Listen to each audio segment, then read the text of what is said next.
Alden, kahit umabot pa sa kamatayan, lagit-laging ipaglalaban kita. Tumindig ang balahibo ang mga netizens sa commemorative video ng Asia's multimedia star na si Alden Richards para sa paggunita sa araw ng kagitingan nitong April 9.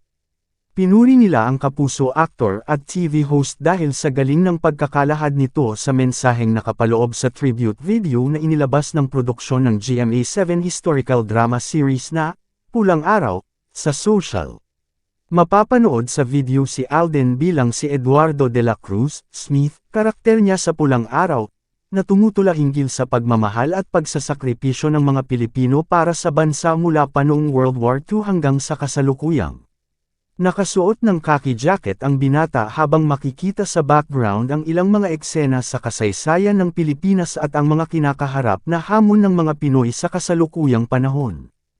Kahit umabot pa ang lahat sa kamatayan, lagit-laging ipaglalaban kita hanggang sa ang karapatan mo'y di na maapakan pa, hanggang sa makamit mo ang tunay na kalayaang inaasam. Ipaglalaban kita, ang bahagi ng tula ni Alden. Sa bandang huli ng video, ipinakita si Alden na iwinawagayway ang bandera ng Pilipinas. Narito naman ang comments ng sa netizens sa matapang at kindly message ni Alden para sa mga kinakaharap na challenges ng bansa.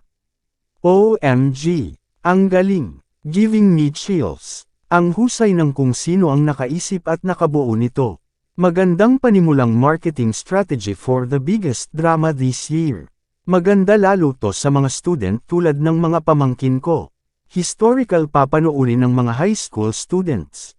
Ganyan dapat ang mga serye sa TV, yung gigising sa pusong makabayan ng Pilipino. Can't wait for this teleserye. Ganda ng monologue ni Alden Richards.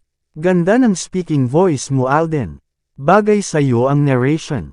Makakasama ni Alden sa Pulang Araw, sina Barbie Forteza, Sanya Lopez, David Licauco at Dennis Trillo.